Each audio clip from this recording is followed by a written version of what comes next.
Hello, everybody. My name's Milan Starcic.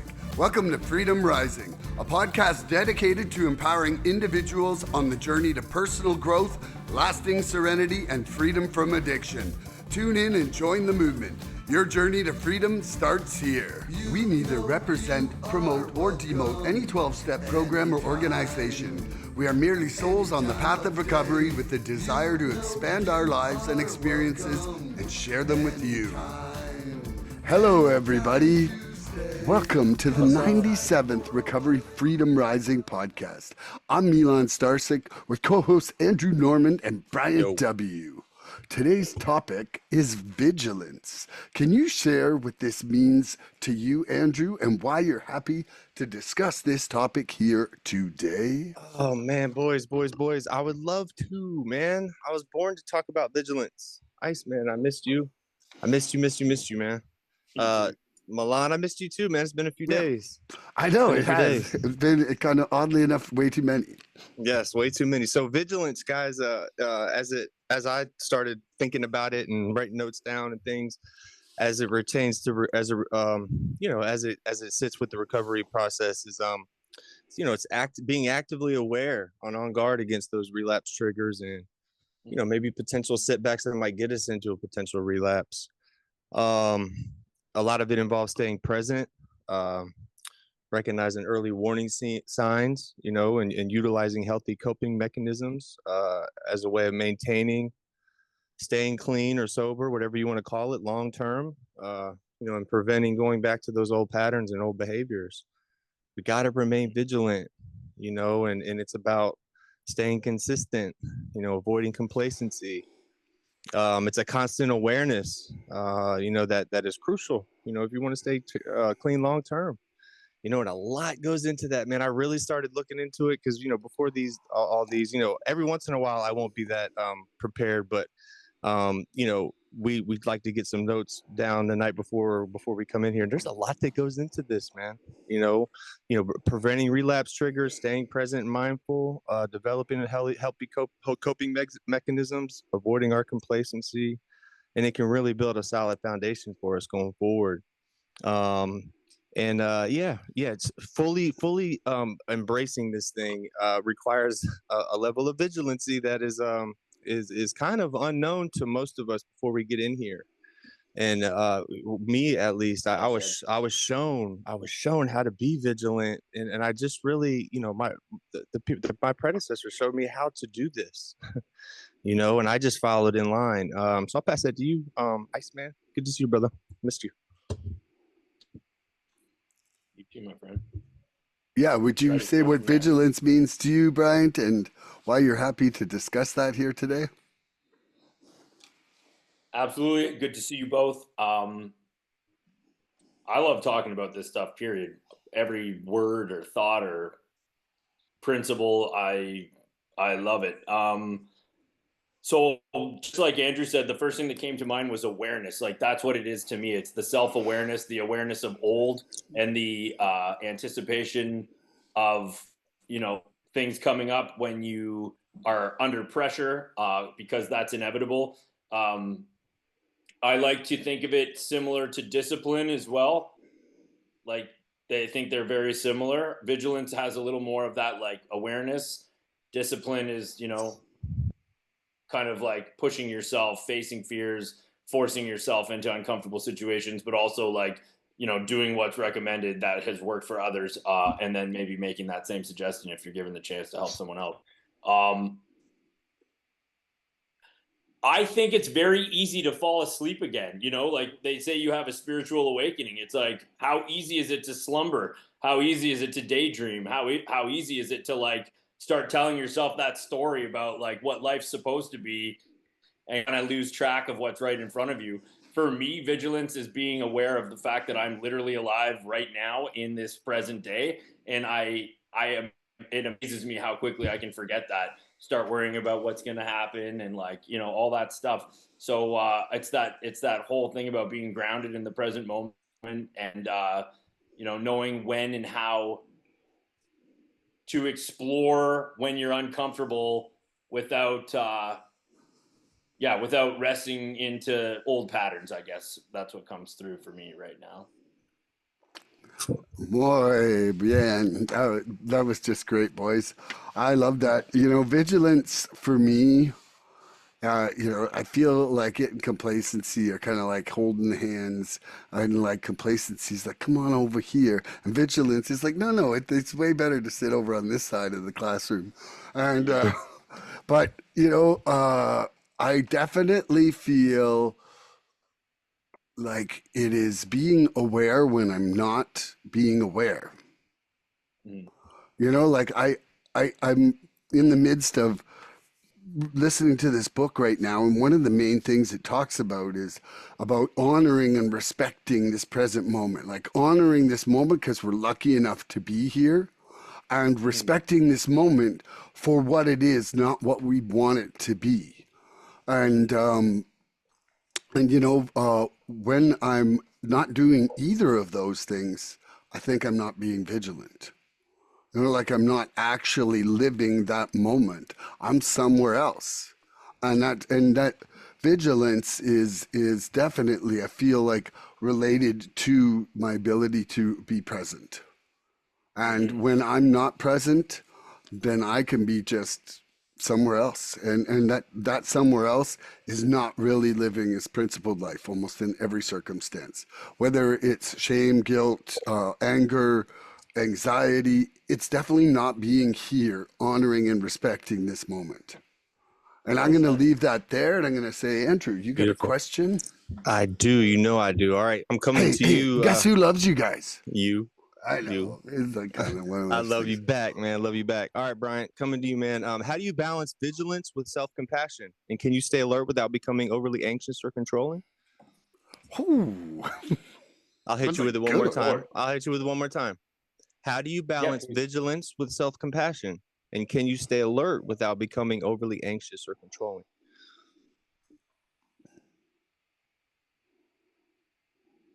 Beautiful question. That already like creates vigilance just thinking about that, being like, oh my. So I have I love this dude, man. I've recently had one of my very best friends is also on the journey, and he was saying he still lives in fear of like not doing enough or like not being at enough things and all this stuff. And he was sort of coming out like he's like, at some point I'm gonna have to like have compassion for myself, and like there's so many different ways to nurture yourself or fuel this project of living clean or sober. um there's a program, and like there's this very very true and like strict discipline that if you don't follow it, like you may find yourself absolutely fucked again, and that's really scary, you know? And so I think there's a fine balance between putting that pressure on. That's the thing. Milan talks about it often. It's that just enough pressure to know that you're processing and moving forward and challenging yourself. And then there has to be some rest. Not resting on your laurels, but there has to be some like big breaths of relief and some appreciation, and like being able to like take in what you've worked so hard for, or you know, the blessings that, I guess, looking at it like that have come into your life. But you know, to be aware and vigilant without becoming anxious and controlling. So my anxiety will be the reason I try to control things. So as long as I'm aware of it, as long as I'm like I know how sensitive I am to like manipulation of from others. So if I'm stressed or if I'm feeling like under pressure and I start like planting little seeds in others' minds to try to get my way, I know that I'm on the wrong track. So like, and that sounds like really gnarly, but it happens so easily. You don't even know you're doing it. It could literally just be like wanting to meet at the time that's most convenient for you for a coffee, you know? Um, so as long as I'm aware, like this might sound a little extreme, but like I honestly think you have to be like almost in like a form of not meditation, but like a form of awareness, all throughout your day. And again, you don't have it all the time, but it's like, you know, the main components of my disease was anxiety and lack of control. when somebody pointed out to me, like, you're the problem, your main problem is lack of power, and you need to find the power somewhere else, because like there's so many details in this life that you cannot affect the outcome, and I'm like, whoo, so you better find a solution to that. And it seems like some vigilance is part of that process. Yeah. Oh yeah, that's dope. That was a great answer, man. It is a hell of a question. So here, I'm coming to you, Milan. You ready? It is. I'm Thank ready. you. I'm ready. All right, my friend. So how do you balance vigilance with self-compassion? And can you stay alert without becoming overly anxious or controlling? So I'm going to address the second part of that first, because that just it was a big epiphany for me researching one of these podcasts when I kind of just discovered, I know, sure, everybody else knows this, but enthusiasm is like early onset anxiety, and that there's a line that it crosses from enthusiasm to anxiety. And man, like I'm recovery fever. I'm into my program. Like I think about it a lot, but am I worried about it? And like I think that I honestly feel more anxiety about my sponsees than I do about myself in the program. Like Huh. 100% truth. I get that. 100% truth is that I actually feel sometimes I worry more about them, and I'm like I'm thinking, oh, I'm okay. I'm okay. And maybe that's denial on my part or rationalization or something. But for me, I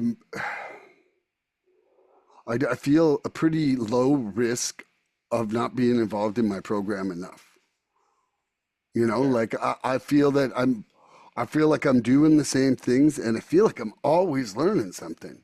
And I'm trying to, do as much acts of service as I can. Like, I mean, I've pulled back on the number of sponsees, and that's okay. That was, I overshot by a bit at one point, and that was too many. It was too many for me to maintain, and then to embark on this podcast. So, you know, um, I think I'm getting way better at self compassion, like way better. And I think That's awesome.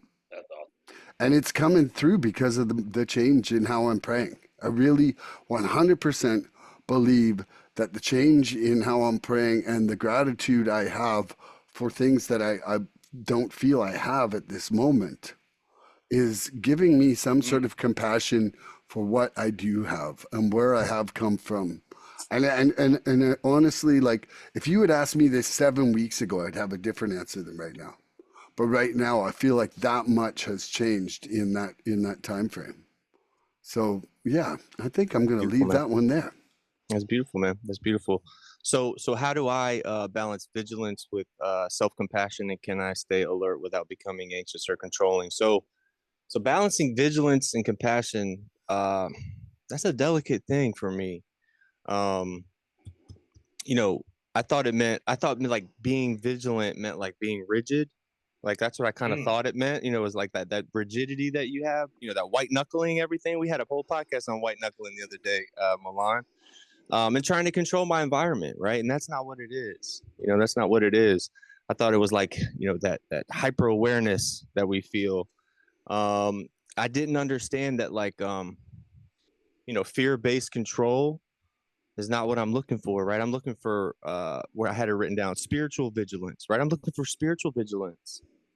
I'm Yeah. not looking to control every outcome. And if I'm rolling in that lane of spiritual vigilance, then what I am is I'm able to take on whatever situation it is, and be okay with it, right? And be okay with it. And remain vigilant in my lane, whatever I have to do or take from that situation. Um, you know, I just need to keep my side of the street clean, remaining vigilant, right? And not trying to bother anybody else as I get through it.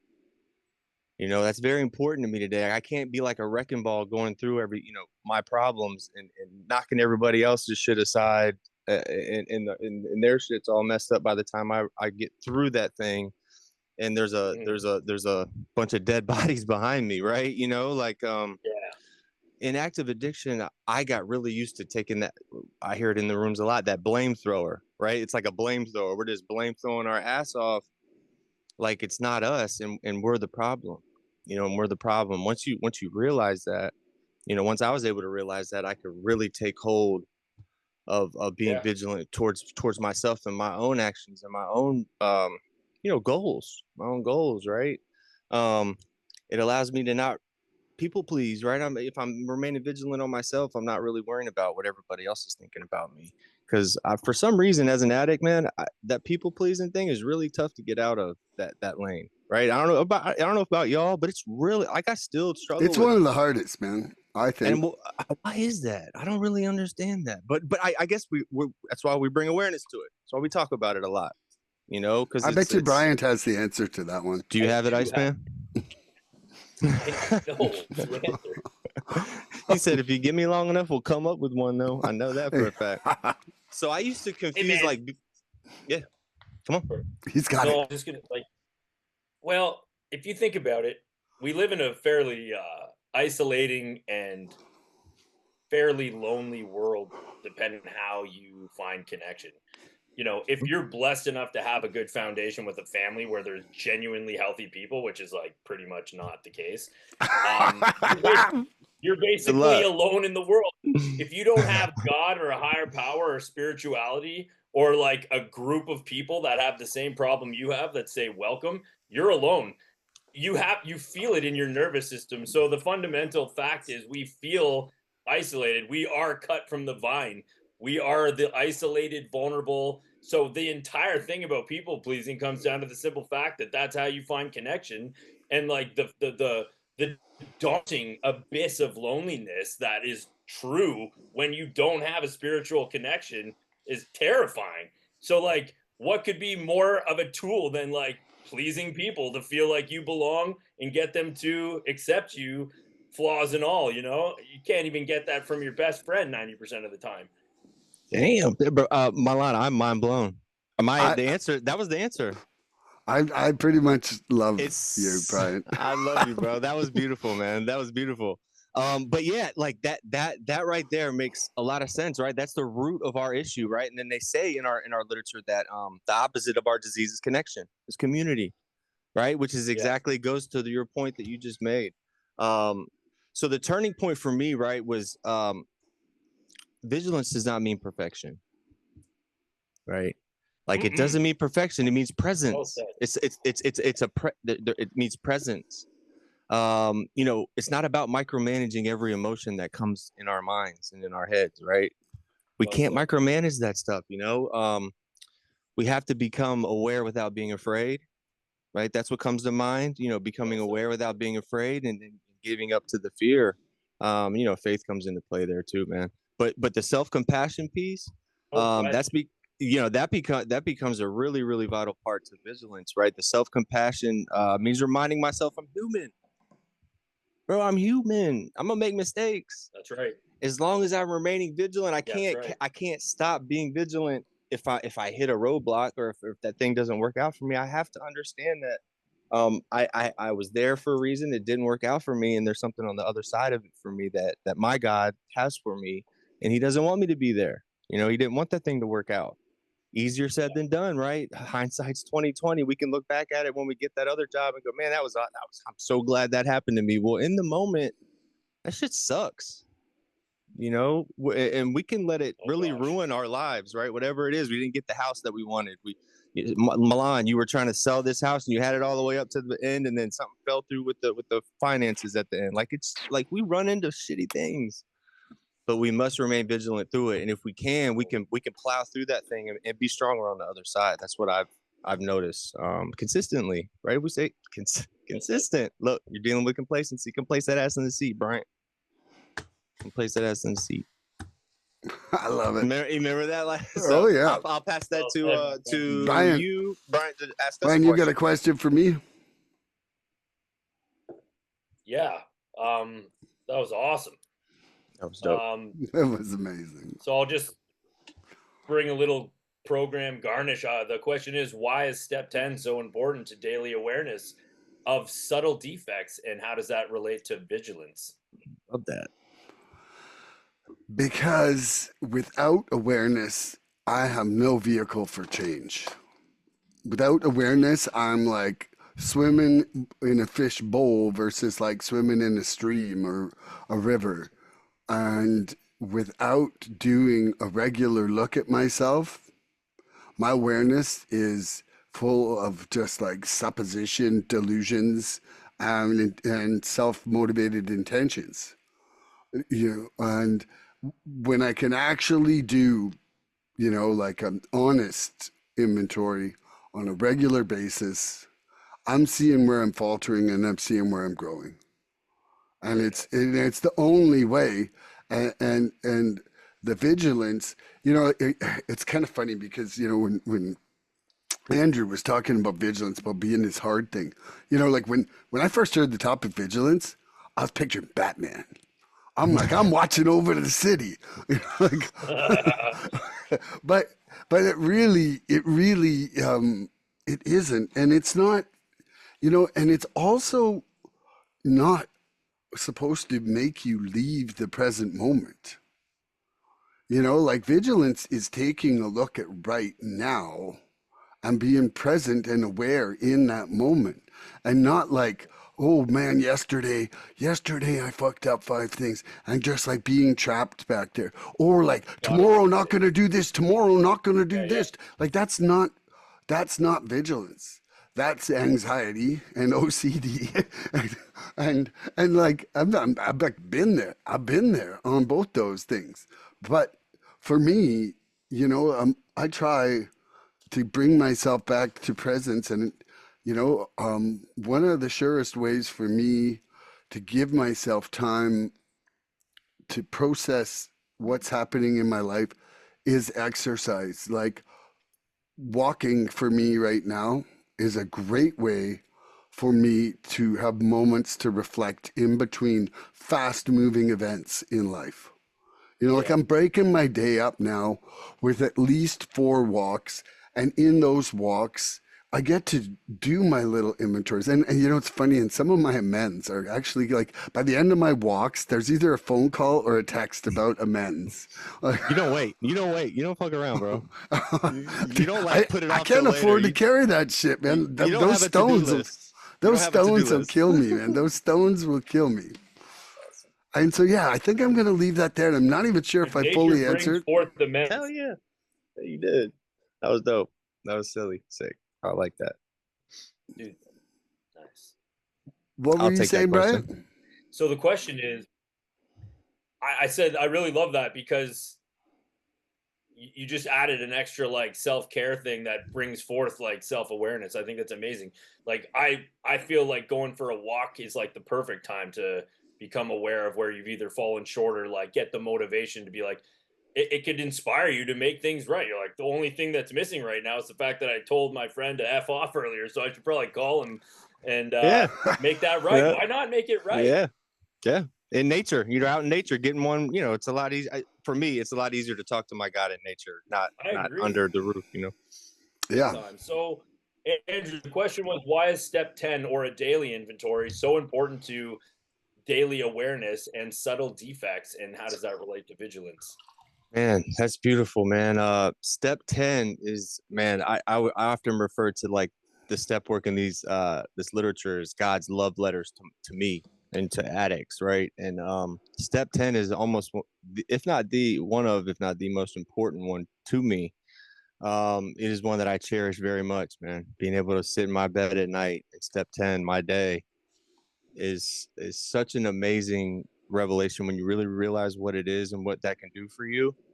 um that's my maintenance step. It allows me to maintain that self-awareness that you talked about, right? And what's so important with the self-awareness piece is that it involves the truth, right? Being aware of yourself. That truth piece comes in that I think wasn't there in active addiction for most of us. A lot of us were lying to ourselves constantly. um That's true. and what that step 10 does is it allows me to catch my disease before it catches me, is how I kind of think about it. If I can sit there and I can process what I went through throughout the day, or on a walk or whatever it is, I can process it. I can, my disease lies to me in my own voice.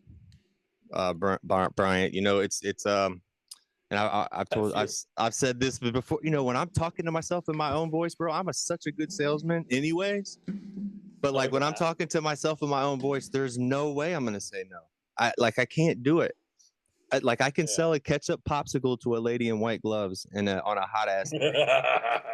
You know what I mean? So when myself is looking for something in some kind of like, attaboy, right? I'm quick to attaboy myself, I'm quick to smack myself on the butt and be like, get out there and go do it, right? I love doing like that for myself. So I'm a tricky dude. And when I'm talking to myself, like I don't know how to say no. So that's how it's how I stay spiritually grounded. Nice. Right? It's how I stay spiritually grounded. That spiritual vigilance that I kind of referred to the last time on that last question. So that's how I stay spiritually grounded. Recovery is not just about not using, guys.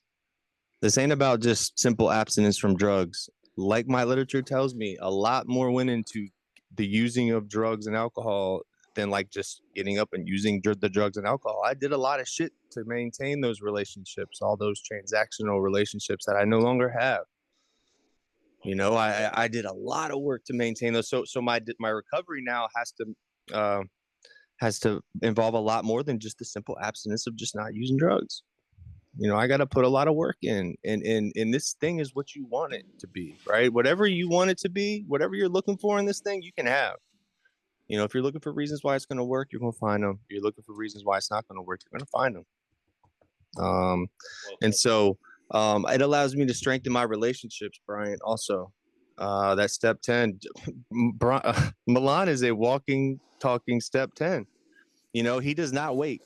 He doesn't wait. He just does it. He doesn't wait till the end of the day. He doesn't write it on a little notepad so he can call Coulter later. He just does it. And I've learned something from that, from you, Milan, and it's a subtle change. It's a subtle change in how I approach those. But you have shown me a way to just fucking do it. What you waiting for? If you have the means to do it, you're on a walk, you're on the phone, do it. What are you gonna worry about it and put it on the burner till later, and then you might not do it, and then what? So that would be my answer. I'll pass that to you, Milan.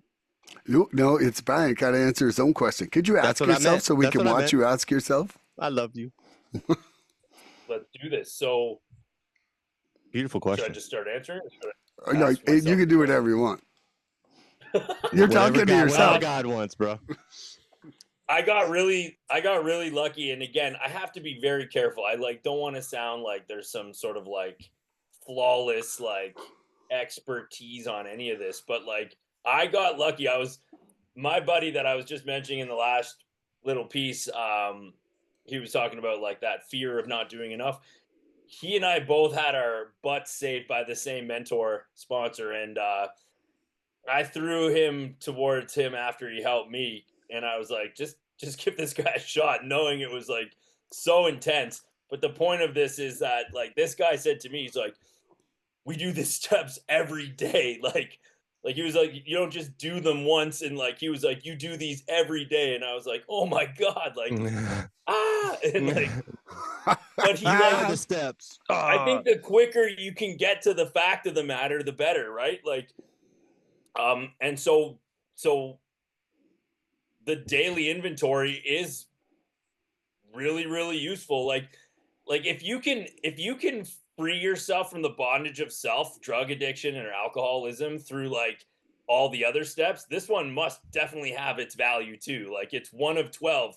Buckle up. It's so I look at it I hear that thing they say where they say we no longer fight with anyone or anything. So that means you're resisting what is, if you are. So that's how I start mine. I go, well, what am I resisting right now? Where am I uncomfortable? It's oh, so-and-so is coming up and they didn't do this and that. And I didn't get an answer back from so-and-so. And I what's the fear behind it? It's oh, what if this doesn't, my ambitions, right? It's my ambitions. I'm butting heads with other people's ambitions. And then I'm is this that important? And then and it's and then it's and so I do all this stuff. and I break it down. Thank God I was able to break it down, or someone broke it down for me, which broke me down, and then I was able to rebuild. And so it's like, I don't know, like for me, it's like, where am I resisting reality? Am I am I full of fear? Am I being inconsiderate? Like, can I do something about it? You know, can I do something about it today so that I don't have it poison tomorrow? And then the other part is just reminding myself that there's a lot of patience and compassion, like you mentioned at the beginning. Like, if I don't have compassion for myself, I love how you brought in the humanness of everything. It's like, we are men, we are humans, we have instincts, and we have fears, and those things can like cause a tornado. They can also Hell be the yeah. greatest gift. They can equally be our greatest gift. Like, I think being a human being is a wild experience. That's all I gotta say. I love This is that. wild. Oh man, you're a breath of fresh air, man. I love you, bro. Love you so much. Thank you for saying that. Okay, so I'm choosing between two questions here. There's one that's like, this one, but I'm going to go with this one. Okay, Mr. Andrew, vigilance isn't about paranoia. It's about loving our recovery enough to notice when something threatens it. How can you tell when something's pulling you off track, and how do you respond? Wow, that's a really, really fun question. Man, I've gotten so comfortable in my routine with my recovery, man, because I'm hyped up about this recovery thing, man. I'm super hyped up about this recovery thing. Um, where I find a little stuff creeping in is finding that same motivation for regular life. Mm. You know, and so regular life comes in, man, and regular life comes in, and I don't, and then when those outside of the outside of the program problems hit my desk, I seem to not have the same fire and motivation towards those issues.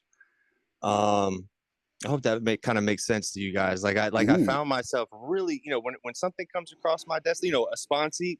You hit on this earlier, Milan. This is what kind of brought me to it. Like, you're more worried about your sponsees relapsing than you. And what that is you can't control their actions, right? You can't control them. So it's almost like you want to be able to, but you can't, and you love them, and there's nothing you can do, right? So you'd rather it be you that's all this stuff is happening to. You'd rather take all their emotions, all their problems that they have, and just bring it on to you because you can handle that load, or if you go out, you'll come back and you care about them. And that's a tough thing to balance, Milan. That's tough. That's a tough emotion to get through. When you like, I have all the answers, and I can help, but then you can't make them call you. Like, you can't make them call you when they're wanting to go use, when they have that drug right in front of them. What's going to make them either call you or put that thing up their nose? And so, and that's a tough thing to balance. Where I have to stay on that piece is like, I got to check my motives. I'm always checking my motives. In every action and every decision, got to remain honest. If I'm staying honest, when even lying would be easier, right? I know I'm making strides on that part of it. Because a lot of times a little white lie would be a lot easier than actually telling the truth. Y'all know what I'm talking about. And then noticing resentments. I try to notice resentments when they first arise, so that they don't become something bigger and they don't fester. It's like a pimple that you mess with on your face that won't go away. Like don't mess with it. Don't let it go. It's bigger and redder right? now. Yeah, right. So being open for feedback and healthy discussion about whatever it is that does come up. But and I got to remain teachable. That's another thing that came across my mind. Is I got to remain teachable in everything. So as soon as I got to figure it out, guys, I'm done. So I don't even know what your question was, Milan, and that's okay. That is okay. That's okay. I love it. That's awesome. I love it. Mr. Ice. Mr. Ice, vigilance isn't about paranoia. It's about loving our recovery enough to notice when something threatens it. How can you tell when something is pulling you off track, and how do you respond?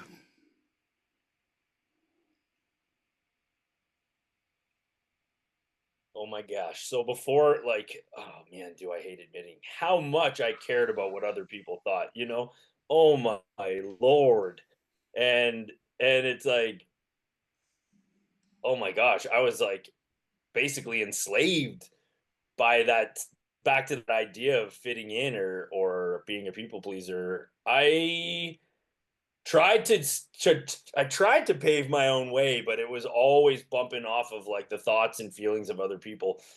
So that, when that's pulling me off track now, I wonder, who is this person? Like, what is it about this relationship or this dynamic where I'm still sort of compromising on that thing that I thought I already learned? And so the reason I shared that is because it's that idea of paranoia. Like that was actually like the actual fear behind that was very powerful, very uncomfortable, very isolating, and um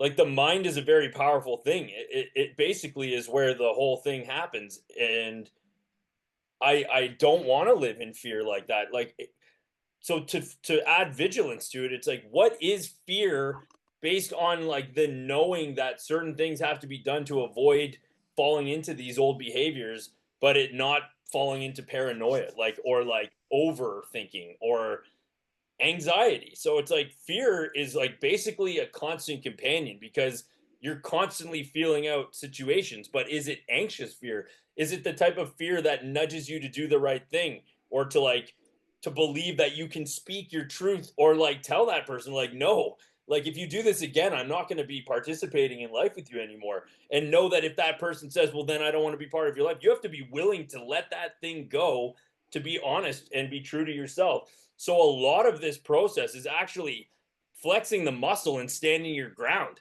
And a lot of the time it's a bluff because that person or the other kind of circumstance that you're like trying to make work for you has its own responsibilities, whether it's an employer or a partner or a sibling. Like you got to believe that the laws apply to everyone. So if you're trying to do the right thing, you can take the paranoia or the anxiety out of it. It can still be fear based, but it no longer has you like enslaved. It actually motivates you to do what is necessary to create positive change in your life and hopefully others. So like when I say do that again and it's done, like we're done, I have to follow through and I have to be willing to see that thing fall off if I'm going to hold my ground based on principles and values, you know? So this is tough when you really get down to it.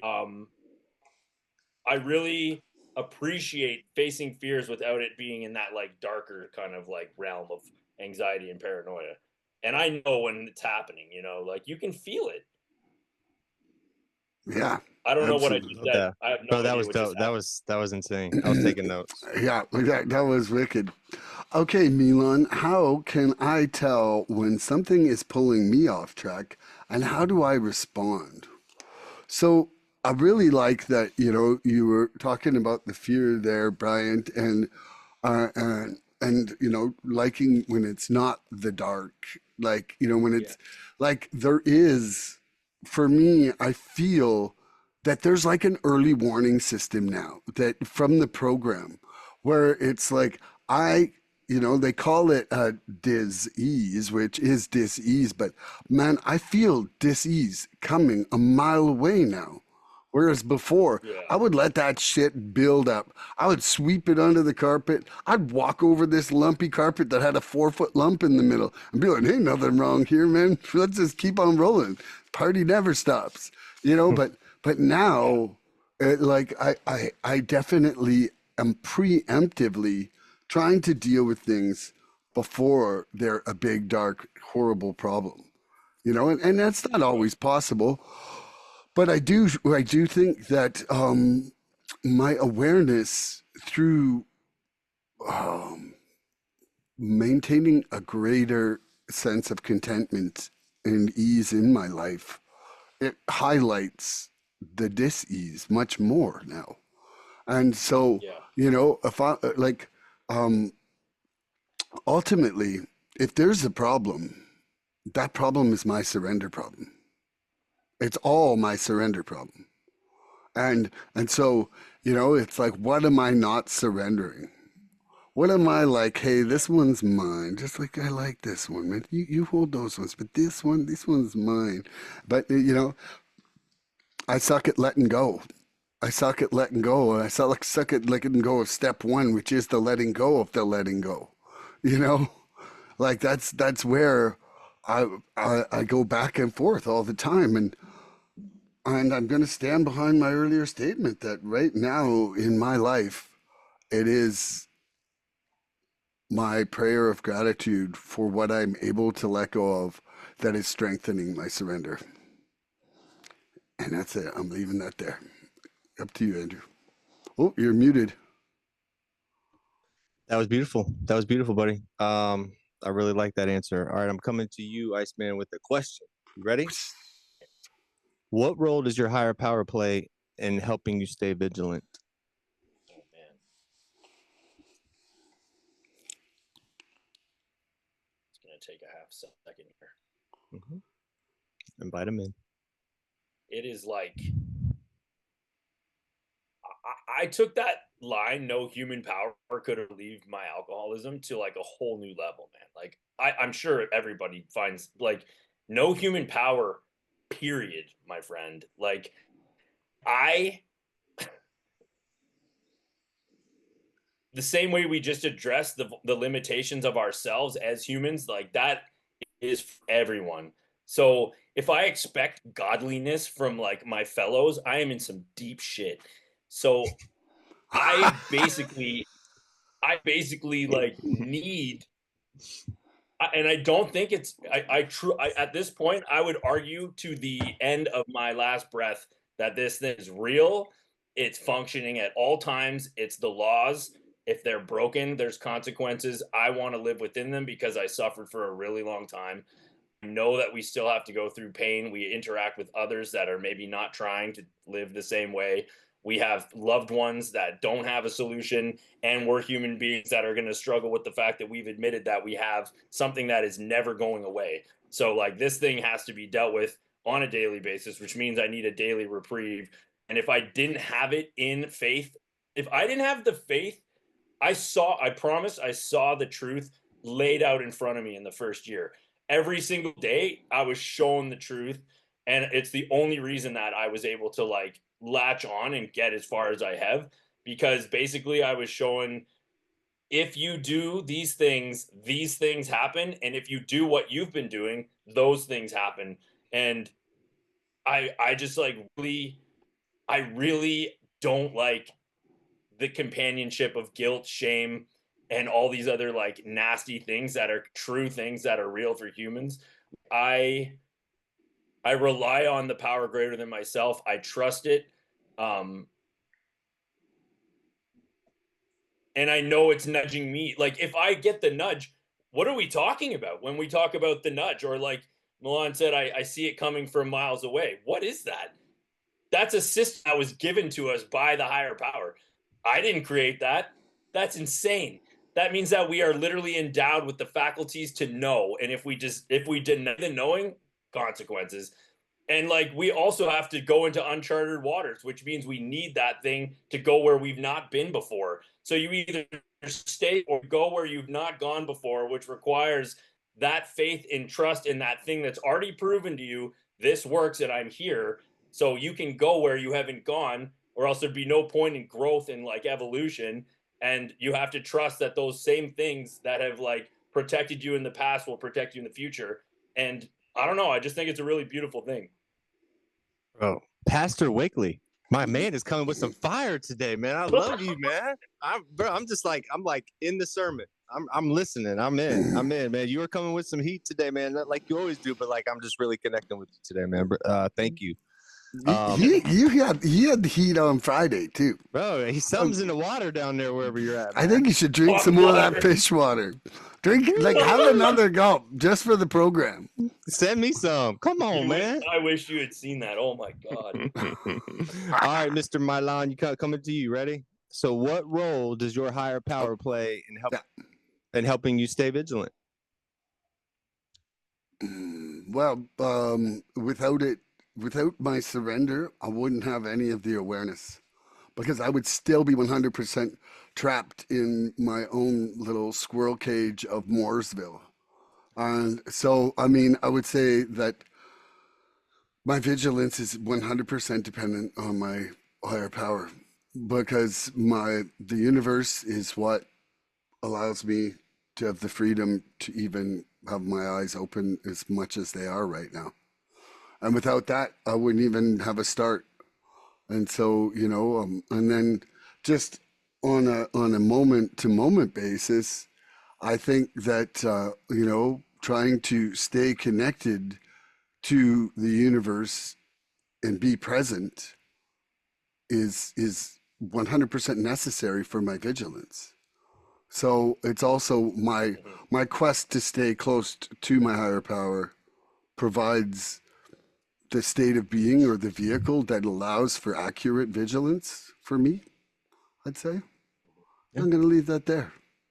That was a beautiful little answer. I love that, man. I love you. Hey, I love you too, Bryant. Don't feel left out. Yeah, I love you too, Iceman. So what role does higher power stay in helping or play in helping me stay vigilant? That's why I came up with this question because, man, my higher power is the foundation of my vigilance. If that makes any sense, like my higher power, when I'm tapped into him, like that's where I'm at. Without those connections, without that connection to my higher power, all those meetings I go to, all these routines I'm building up, all that structure, they become just like mechanical things that I'm doing. Right? It's just like a chore almost, like I'm going through the motions again. But if I'm connected to something that's greater than me, that I know is making this world turn around, man, like those aren't just like mechanical things that I'm doing. I'm not just going through the motions, right? They're things that I get to do on a daily basis, right? I look at it as things that I get to do. Brandy comes on here and throws that at us a lot when she's talking about something and she's like, and I got to go to the doctor. No, I get to go to the doctor today. It's a different spin mentally for me, as long as I can stay tapped into him. And as soon as I start feeling that ungrateful feeling about something that's just a natural everyday occurrence, like I know for a fact I've taken a little bit of that self-will back. And I can feel that now, right? Because I've stayed clean for 3+ years. I've been working a program. I'm comfortable in my routine and my things that I'm doing, and everything in my routine involves staying connected, or at least knowing when I'm off of that connection and trying to tap back in. I've gotten really comfortable praying, man. Restarting my day at any time in the day. The serenity prayer is a good way to start my day over again anytime I need to. Sometimes I'll pump it 3 or 4 times just to get my mind right? And it works every time. It shows me I'm staying tapped in, early in recovery, I didn't really know what that all meant and what that higher power was supposed to do for me. But now I'm extremely aware of what it's doing for me. Over time, working with the steps and staying tapped in, I'm able to stay vigilant more naturally. It's like a natural vigilance that comes tapped into the spirituality piece, That's right. But I'm fully aware I can't see all my blind spots. None of us are perfect. So as long as I'm staying in his lane, man, we talked about mistakes earlier. I'm gonna make mistakes, but I'm gonna be able to leapfrog those mistakes into whatever was meant for me on the other side. And on top of that, when I used to make mistakes, I would really get down on myself. And it would be one of those things that I would beat myself up over time. It'd be like a month later, I'm still beating myself up for not getting that job. I got a new job. I'm beating myself up over that 3rd job I missed. Because it's me. It's my disease. That's Milan said earlier. It's my dis-ease going at me, right? It's that disease way of thinking, just trying to beat me down to where I have to go back and use that substance, or I got to go drink. And now that we're staying hyper aware and vigilant to this process, man, I'm able to not be anywhere near that place. I don't go near that neighborhood that I don't know how to get out of, right? I don't want to get lost in that neighborhood anymore. Nice. So that's what kind of comes to my mind. But a higher power, praying and meditating, which I'm trying to get more comfortable on the meditation part. I'm going to be asking some of my meditation friends how to do that. But loving the step 10 question too. I'm able to every night ask God, what did I do today? What was my part in it? And I'm able to really stay tapped in every single day and stay current with myself on that part. So I think I answered the question. I kind of got off on it a little bit, but that was my answer. That's beautiful. Mr. Iceman Wakely, would you have a question for me? Yes, the somebody mentioned motives. Well, it wasn't someone; it was Andrew. He mentioned motivation and this is my guy right here, man. I know this dude.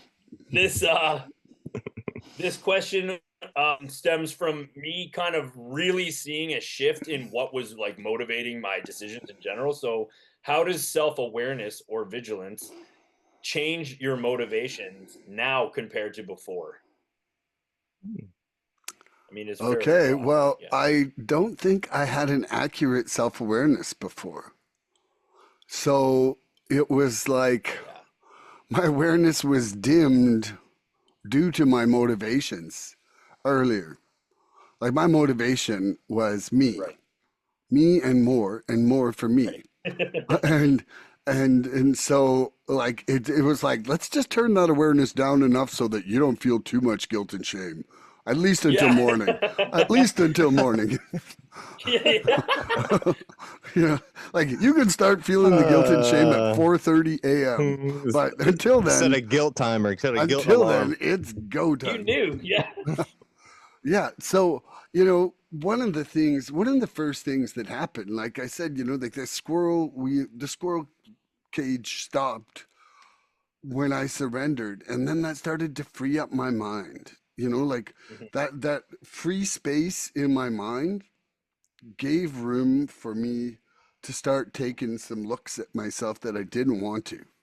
It was foggy and bitchy right at the start, and everything fucking sucked. Like everybody who's fresh in the program has an everything sucks. Like if it's not a month, it's at least a week. You can see it on their face. It's like this. Yeah, this is great. I'm having a great time right now. Yeah. But then when the pain starts to fade and the first kind of embracing of the program happens, and you're presented with this stuff, like what if you're doing a step working guide, it's going to ask you questions. And it's not like, well, who can finish the exam the fastest? It's like, how can you take the deepest look at what they're saying with that question, without it being an essay, because they don't want you to do that at the treatment center either. It's an essay for every question. Yeah, I remember Johnny's like, you're writing a little bit too much. Yeah. And I was like, well, aren't I supposed to be fearless and thorough the entire way? And he's like, what do you want from me? He's like, dude, I've got 35 minutes for you, and then I got another person. Okay, fearless and thorough in 35 minutes. Right? But what it did was it motivated me to want to be better right away, because it felt good to be better. And I knew that if I didn't change, that I wouldn't get better. When they say the only thing you have to change is everything, I had like an everything times 3 change necessary. It was like I had to I started to wash things off in my life and was like, no, I got to burn this shit and start over. Like I shit in my pants before and tried to wash them. And guess what? They still smell like shit after. Like sometimes you just need to throw things out. You need to throw things out and move on with it. And I know you're like, whose laundry machine did you put them in? Not mine, okay? They weren't in my laundry. They were in my cousin's brand new $5,000 one in England. No. I have the best poop your pants story in the world, but we're not going there right now. It is the ultimate. Oh, I will challenge you to a poop pants off. Yes. Yes. I want to be there. I want to be there. Oh, yeah. We should do this. Yeah, we will. Because this is the ultimate, step by step. Anyway, some smells you can't wash away in life. And some things you actually have to change entirely. And who I was that. And, there wasn't the only thing that I would want to have kept from myself is I did have a level of empathy and compassion for people, and a level of generosity that might have been embroiled with some people pleasing, but I've managed to find a way to keep that into genuine generosity. And so like that, but it instantly motivated me. The awareness motivated me more and more and more. And even so now, like I feel more motivated than ever inside my program. I'm really having a heck of a time in recovery. Honestly. Yeah. I'm going to let you ask Andrew there. Mr. Iceman, would you ask the love That was beautiful, ambassador? Milan. Yeehaw. Oh, I am the love Yeah. So ambassador. the question is, how does self-awareness change the motivations compared to before as they are now? And yeah, like how does vigilance tie into, how you feel about your motivations towards things? Yeah. Oh, that is a loaded question. Beautiful question too, man. I was reminded early on in this process that if I don't make time for my disease, or make time for my wellness, that I will be forced to make time for my illness. Um, Whoa. you ever heard that? You ever heard that before? So Oh, if you don't make time for your wellness, you'll be forced to make time for your illness. Because the illness is not going anywhere. That's one of my zingers for the day, guys. That's one of my zingers. Ding, ding, ding, ding, ding. But yeah, so this illness is going to catch up to you. Being aware supports emotional sobriety, right? My emotions, because my emotions will get the best of me and kill me every time. If I allow them to get a hold of any situation, if I don't have my mind running security on my emotions, I'm done. I'm well said. done. It's like I'm trying. It's my emotions security guard, right? My mind has to be, because it'll come out the wrong way every time if I'm not running some kind of interference there, because my emotions don't really know what's the best for me. Um, it the self-awareness part allows me to remain humble and teachable, because if I'm being honest with myself about who I am, I can stay humble and I can still ask for help when I need it. I didn't know what asking for help was, right? Back when I was in active addiction, bro. I didn't know what asking for help was unless I was asking you for drugs because I didn't have enough money, or if I, whatever it was, whatever that transactional thing that I was going through at the time. Mhm. So it allows me to remain humble, teachable, and I have,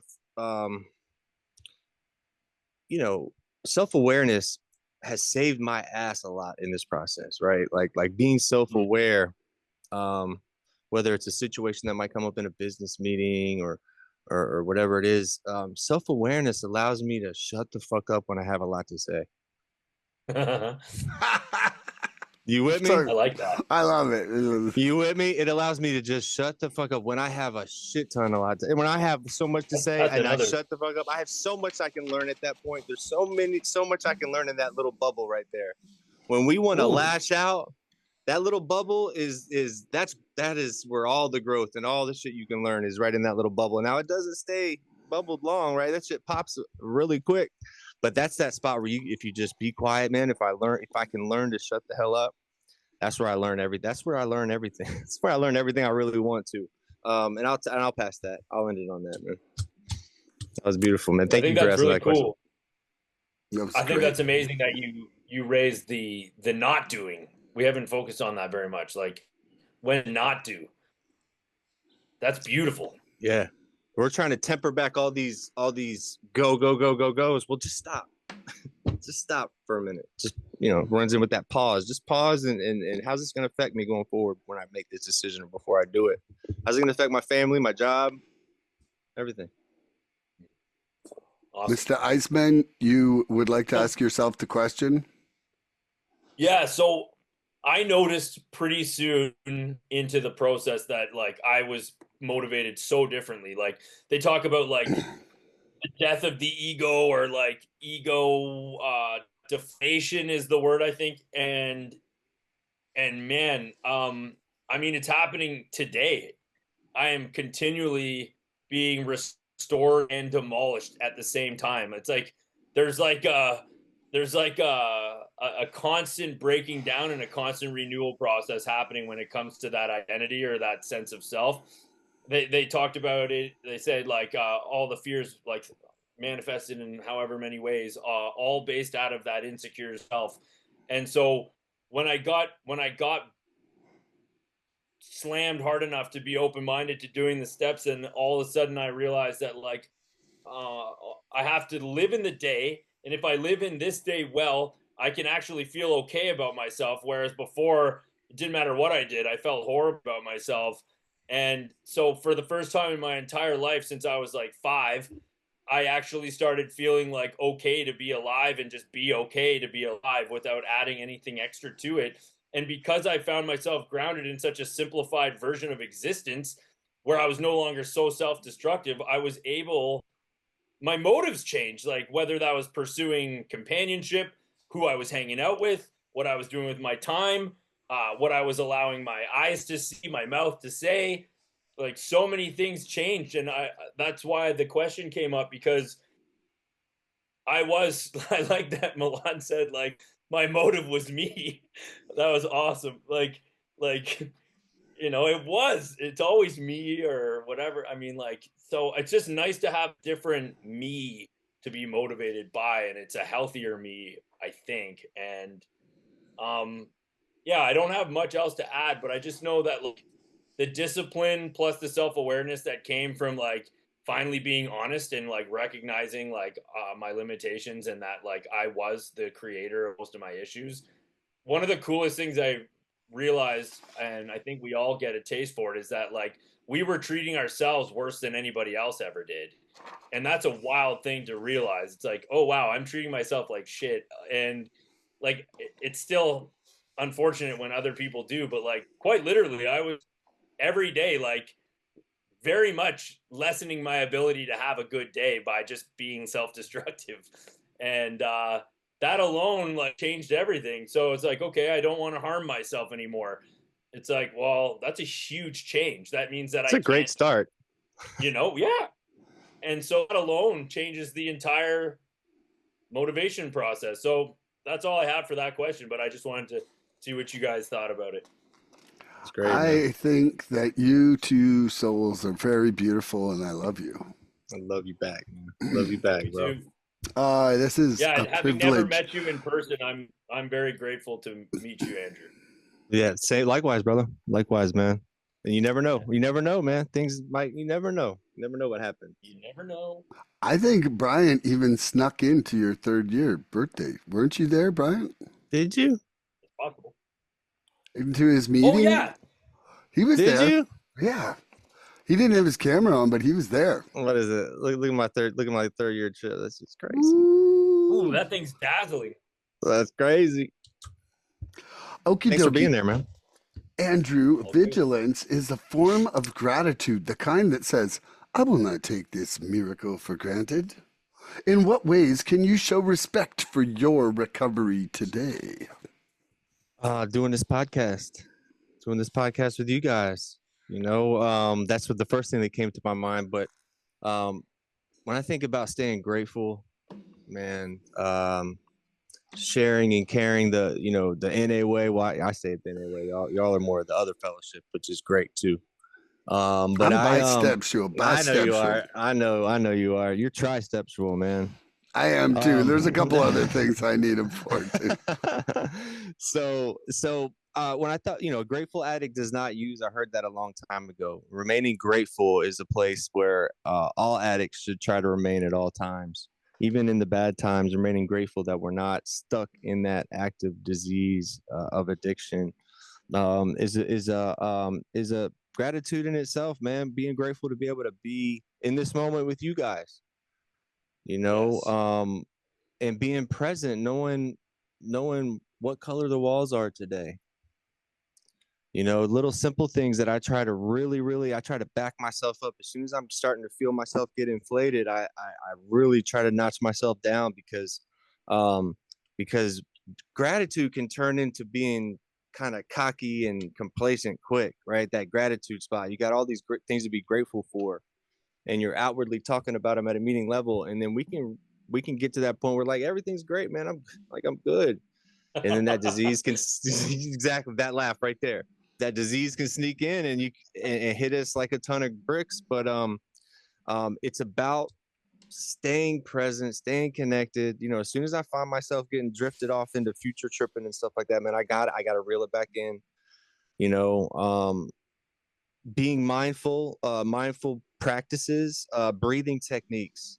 I practice breathing techniques as soon as I find myself getting off track a little bit. I understand that I have stopped breathing. I don't know if you've heard that before. A lot of times we get really anxious in a social setting, and we don't even know that we've stopped breathing.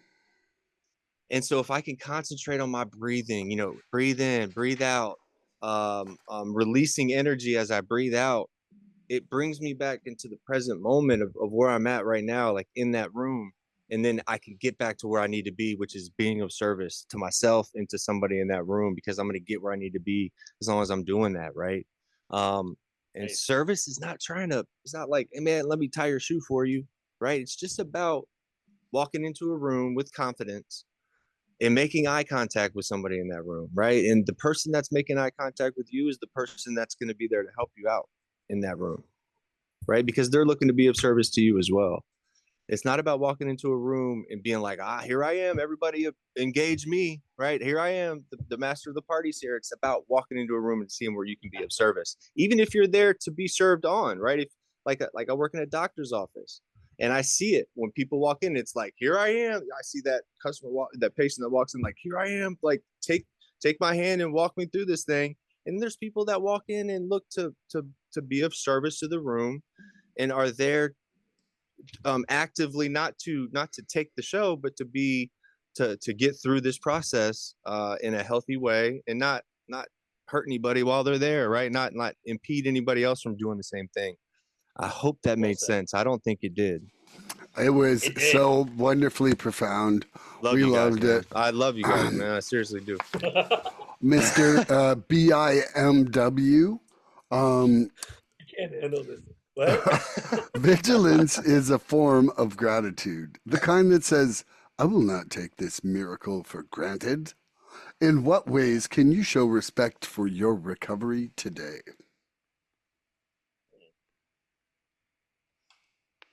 Well, it comes and goes, but like, I'm just going to say it. I don't get this deep very often or this dark or whatever it is. But a fact of the matter is I definitely considered ending my life before. And I was doing things that could have easily led to that happening, whether I was aware of it or not. I actually spent a few years of my life not caring if I lived or not. Like, whoa. You're so precious, man.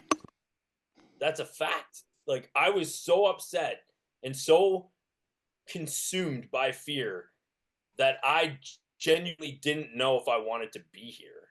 Whoa.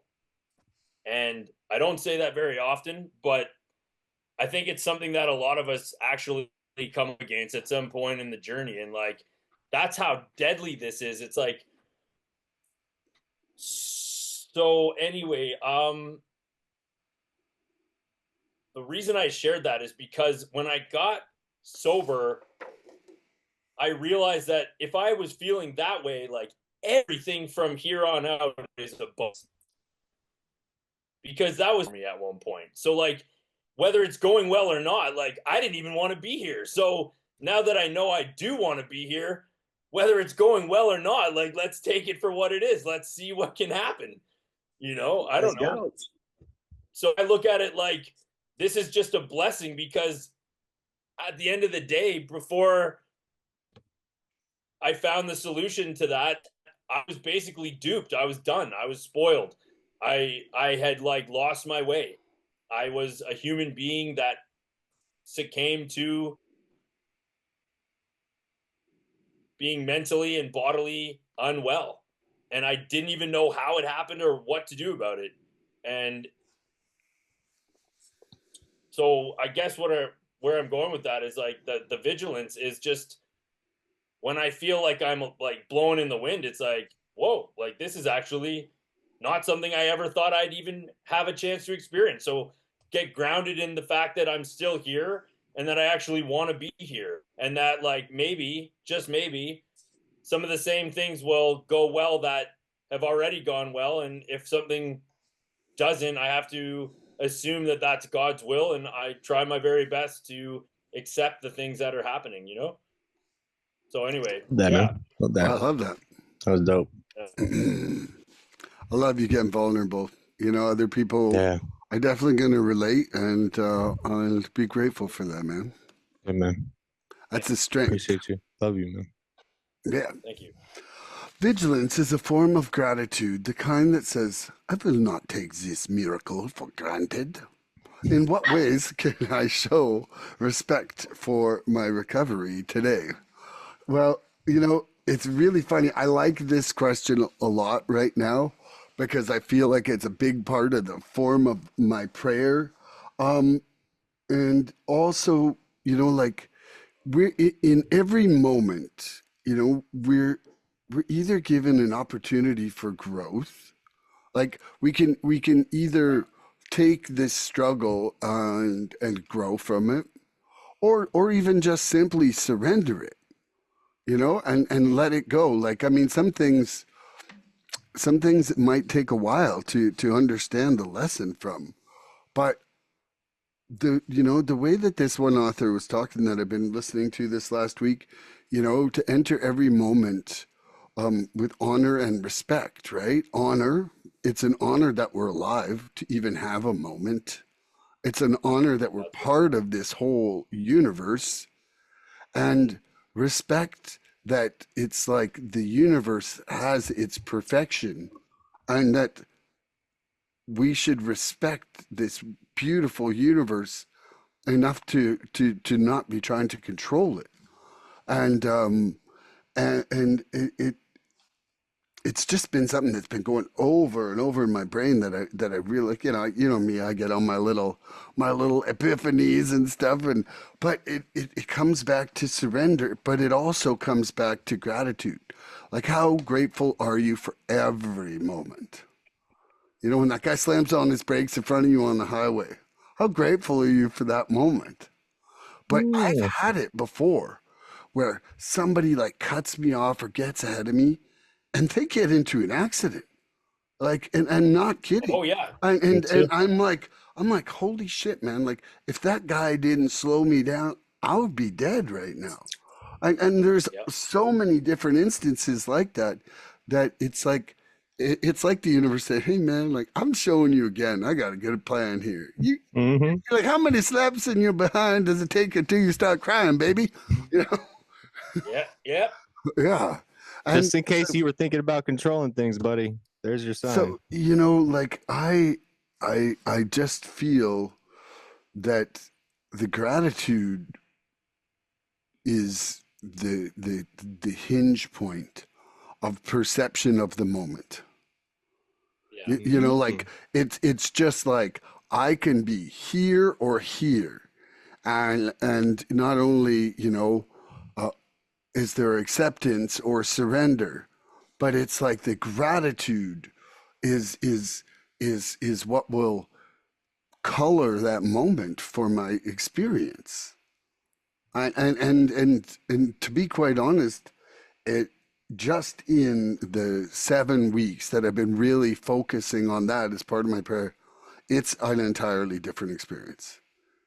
It's an entirely Amazing. different experience 90% of the time. I'm still 10% of the time, like, falling back into things, but not for as long. And Yeah. afterwards, I'm actually giving gratitude for those 10% of the times in my next prayer. So it's a real Well. cycle of growth that I'm going through with this. And, you know, to anybody out there, like, I was not a big prayer person to start off with. So this is a big fundamental shift for me. And, you know, when they say that the only person who doesn't like prayer is the person who hasn't done it enough, I think that saying might be a little bit true. I'm leaving it Beautiful, there. man. That's beautiful, man. And you touched on a good point, that it's the hinge point See, I'm like I've got this ADHD brain. Like I think in pictures and like I see pictures, and when you talk about that's the hinge point, man, it makes sense to me when you're talking about it like that. It's beautiful. And where's the Yeah, I special wrote that sauce down. thing come from? Special sauce? Where'd that come from? Nobody gave me a nickname, so I just threw it out there because I'm throwing some Milan special sauce. Starcic. That's no. You see that? You see that, Iceman? He's a special sauce. Unreal. Love mask. Oh yeah, that's normally your name, man. Well, he got Milan is special sauce. You see that? Yeah, You I see just his saw name? it. Oh, I thought it was gonna be like we, diaper face or something. we had Or one no. the other day. What was the one from our phone Filthy call? pants. Filthy pants. Filthy pants. That's so funny. Still But stinky. that reminds me of something that I said. Look, we can either make ourselves strong or we can make ourselves weak. Like it's the same amount of work, guys. It's the same amount of work. So I'm gonna ask you a That's a question. very good point. Do you like that? You like that? Yeah. So I'm gonna ask you a point or not a point, but a question. Iceman, you ready? Okay. Yes, sir. In what ways can complacency sneak into your recovery, and how do you stay alert to that danger?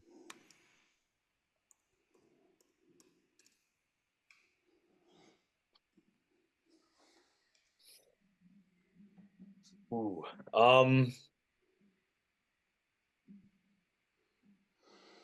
Wow. I feel like I just got a little conviction. I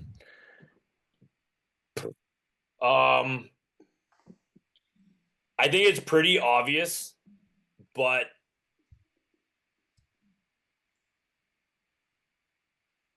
I need to be tapped into the spiritual stuff. So like it was really cool. Like I did in the first 10 months, I think it was, of the first year, I did the steps and then I moved.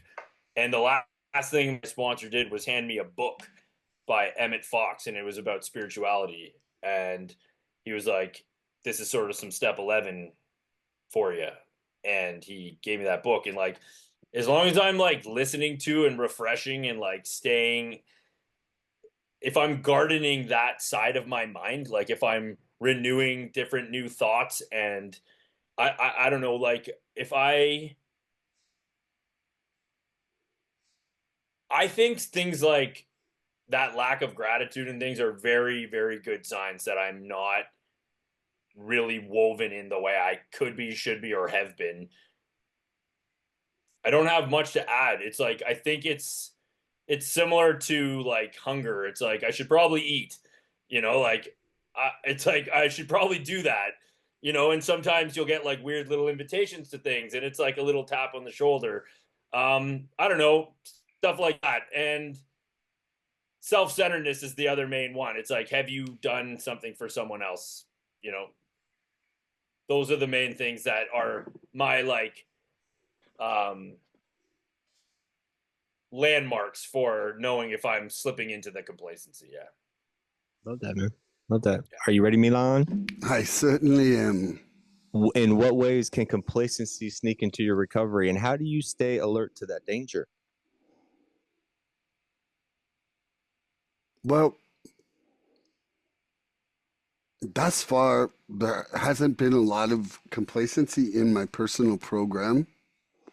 And I'm not saying that I've been bulletproof, but what I have found with myself is that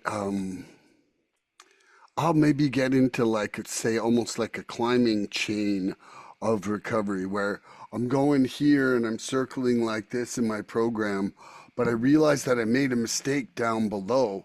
So now I got to like loop back down, but then it's like I don't quite just regress in my recovery. It was like the rediscovery of surrender, and it kind of brought me back, but then it brought me higher again.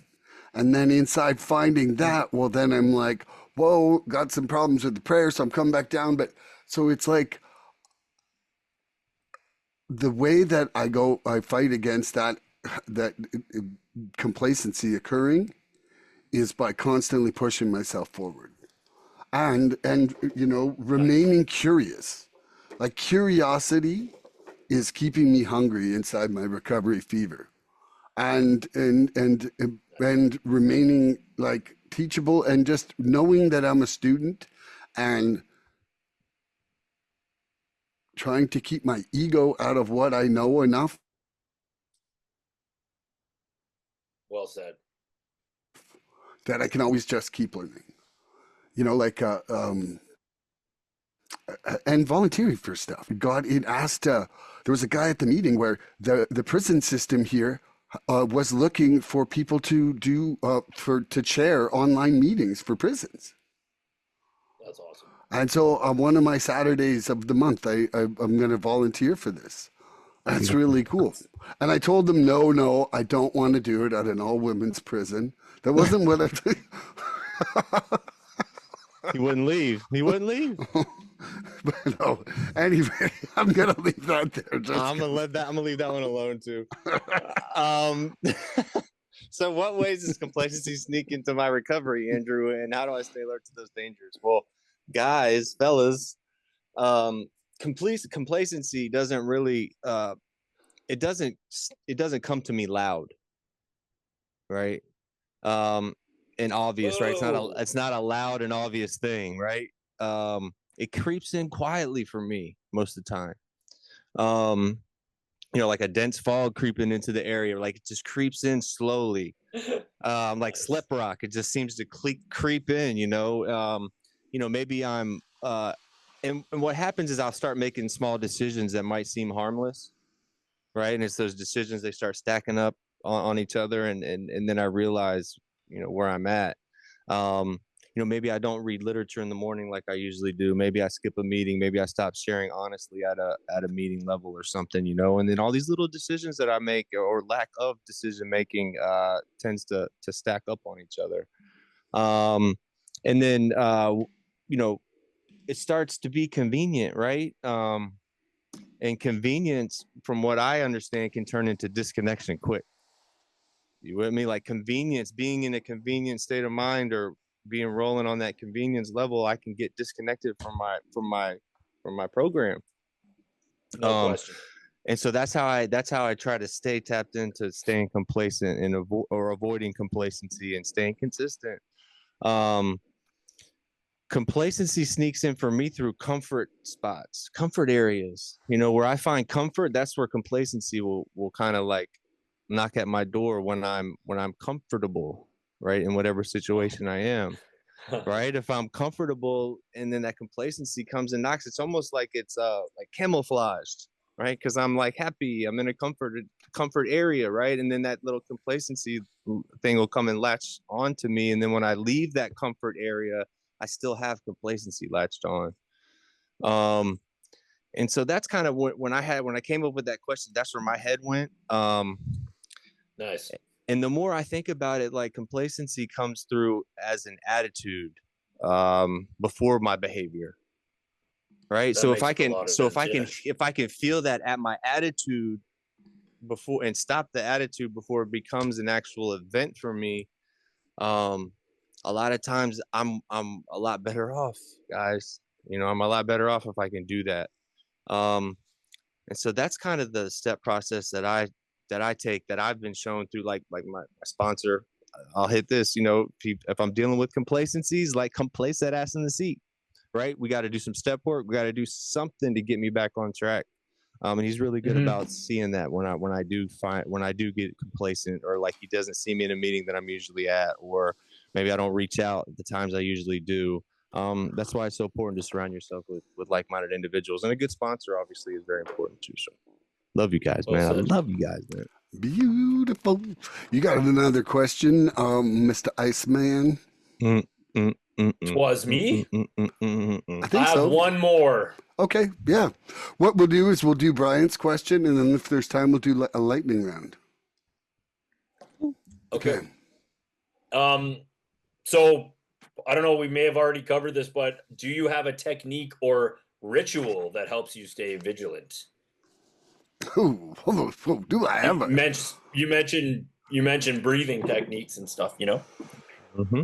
Yeah, so I mean, man, I think my whole program makes me stay vigilant entirely. Yeah. Like, you know, I think living the principles as much as I can makes me stay vigilant.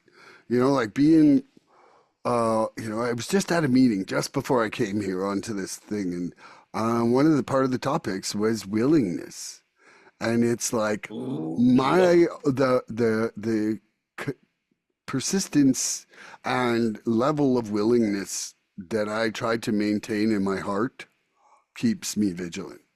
You know, like the willingness for me is willingness is like the fuel and the motor inside my truck of vigilance. If I was driving down the road in vigilance, willingness would be propelling that truck forward. Yes. I Yeah. like that. It's like a diesel engine, but it's a willingness engine that's running that thing. That's beautiful. Oh, that was a good one. You do good sound effects, Iceman. Yes. Yeah, try it. You done? You done, Milan? Yeah.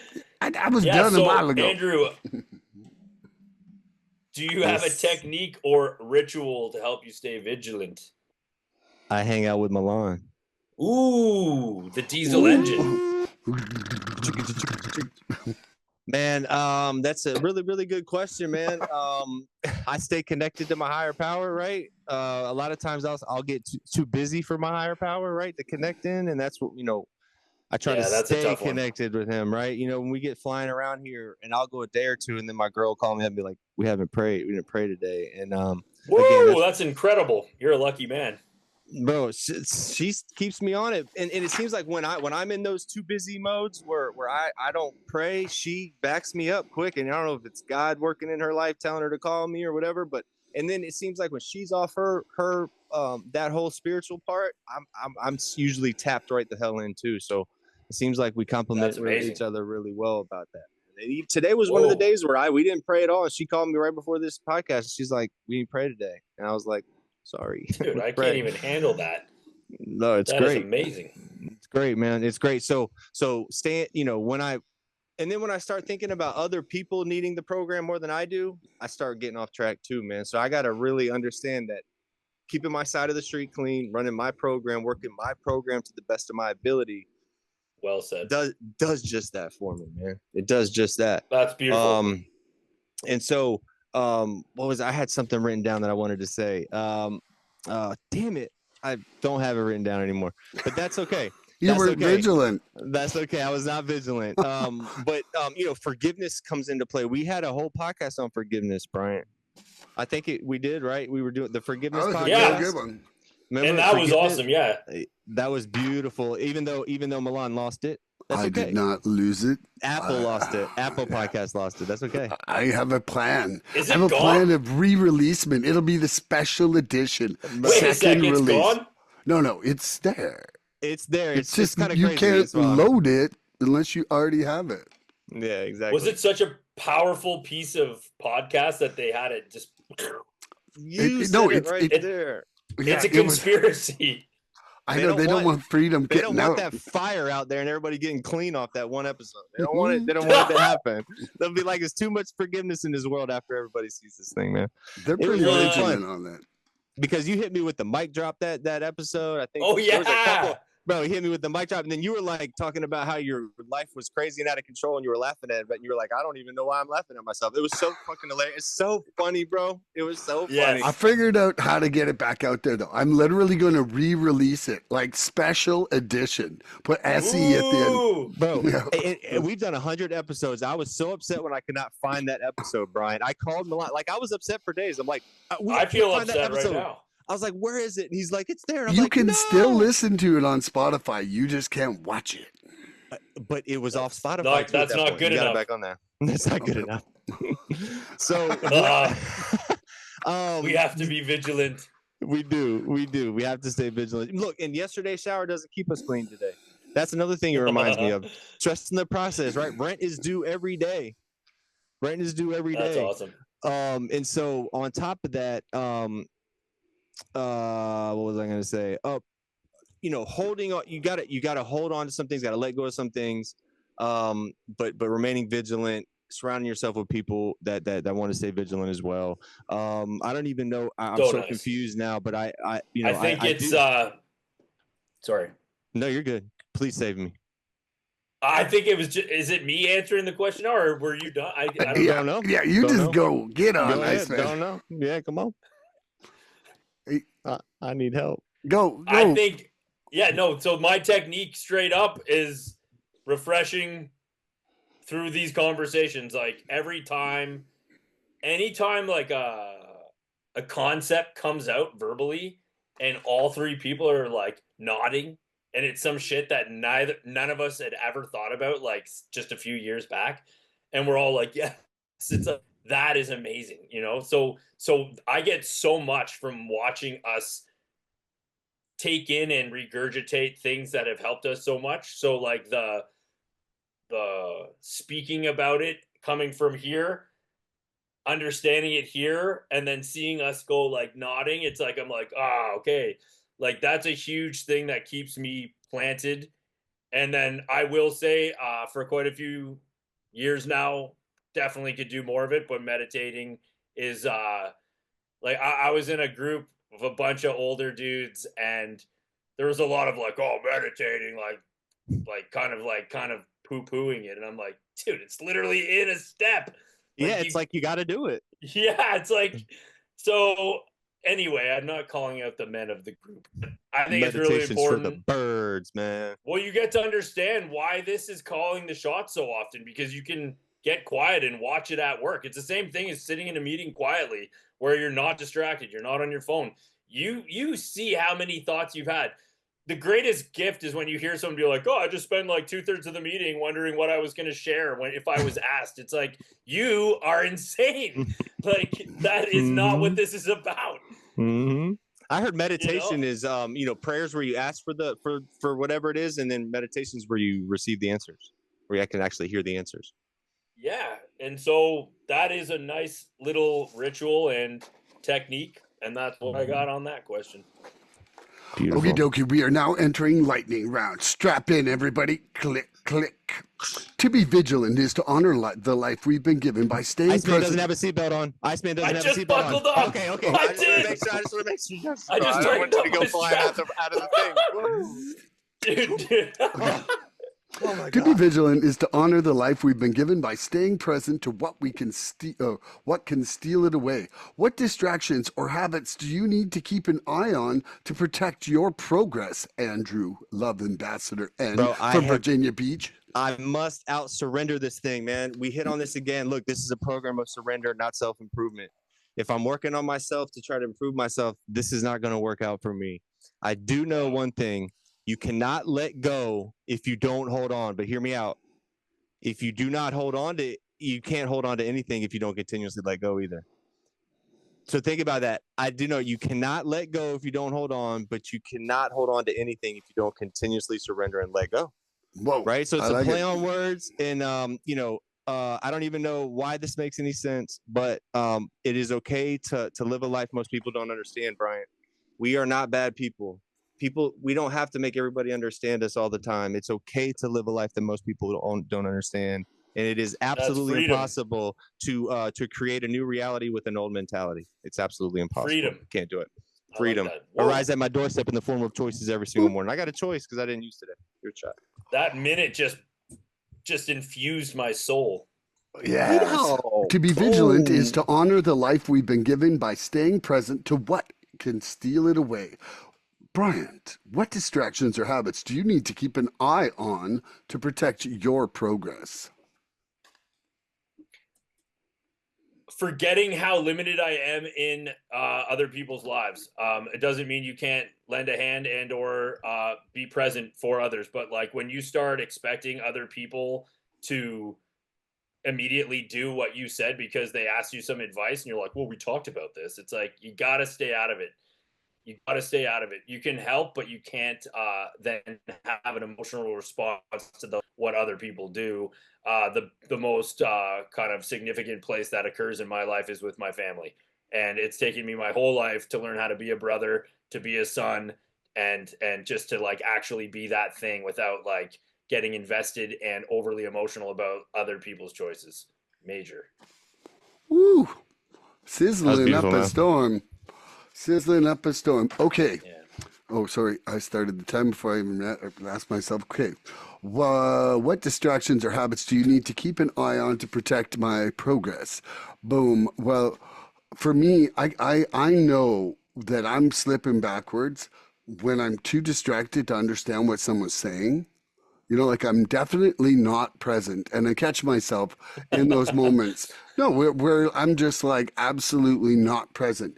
I know what you Also, mean. That's why I laugh. yeah, Yeah. and then when I'm coming from a place of resentments, where like if I'm really angry in the morning, I need to step away, and I need to be stepping back. I need to be doing some surrendering. I need to be praying some gratitude. Like if I'm really just like picking the day apart, I am absolutely not living in gratitude. So I need to be like, whoa, back it up. Here we go. Take a breath. Go for a walk. Take the dogs or not. And, you know, like, sometimes I'd be pissed at the dogs. Like, you're taking too long to shit.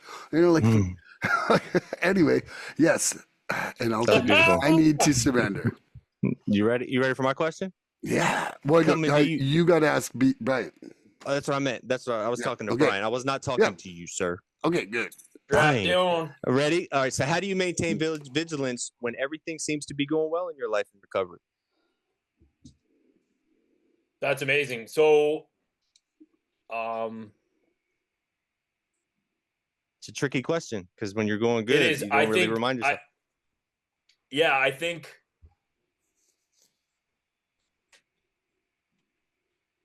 I love when things go well. I love that shit. But for me, still doing things that are inconvenient or like pushing the physical, mental, and emotional. Those are the things that I think are what I try to do when things are going well. Um, you could never be more useful than when things are going well. So, like when the nervous system is at bay, fuck, go help somebody, go do something useful because I think we become the most self-centered when the nervous system isn't. So, that's what come to mind there. That was beautiful, man. Beautiful. You ready, Milan? You're muted. You're muted. Muted and vigilant. And how do you maintain vigilance unmuted now when everything seems to be going well in your life and in recovery? God, that's the time when I'm the worst at it. Like, Me who's too. keep? Oh, I got to start my timer. You know, like when I start to feel success, success is what led me into my worst part of my addiction. Like, That's success incredible. is the most unhealthiest thing for me to have in the world. I'm like, I need to ride at a good, modest contentment with the odd, exhilarating serenity moment and That's amazing. lots of music on each side of that. So I got like a cushion of spirituality. But I need um, I need to just keep running my program all the time. I'm pushing myself because if I don't, I'll honestly just start thinking I'm awesome. Yeah, Like But I you are. will, for You are sure. awesome. that's You ready? amazing. Or is it Yeah, my turn? yeah. You got to answer your own It's you. question. Okay, so how do I maintain vigilance when everything seems to be going well in my life and recovery? Well, y'all hit it on the head, man. That's the most trickiest part for me is being able to come off that high horse when I'm doing well. Um, what I gotta do is when I'm doing well and I'm continuously acting on these good things, I gotta ask myself, like, am I doing this out of love or ego? Am I continuous down this path of like all these grandiose things and fireworks and parties? I'm in quotations, I'm Yeah, not yeah, going to parties and fireworks every single night. But like, am I still going up that path on this in this situation for ego, or yeah. am I doing it out of love? And am I showing up for others, or am I just taking? That's a heck of I a got to ask question, man. myself too. And then, have I thanked my higher power today, or just assume that the blessings are mine? I've got to stay tapped in to him, man, or I'm going to get off track. And then once I start that downward spiral, bro, good luck finding me, man. Good luck finding me. You can't find me. When I go ghost, I don't have an Apple tag attached to me. So I'll pass that to you. Okie dokie, Andrew. Freedom Yes. does not survive by chance. It is protected by the steady hand of mindful attention. Where in your life is greater attention helping your freedom flourish? I'm trying to stay peaceful, guys. My goal today is to remain peaceful Ooh, because I don't know what peace is as an addict, man. And I'll hit on this like I'm so well said. comfortable in chaos. That's my lane that I'm comfortable in is chaos, right? So So as I'm starting to get more clean Uh-huh. time under my belt, I get these waves of peaceful moments. And when I get them, I safeguard them things, man. I latch onto them and I realize how I got them so that I can get there again. Because today, look, Bryant, if it costs me my peace today, it's way too expensive.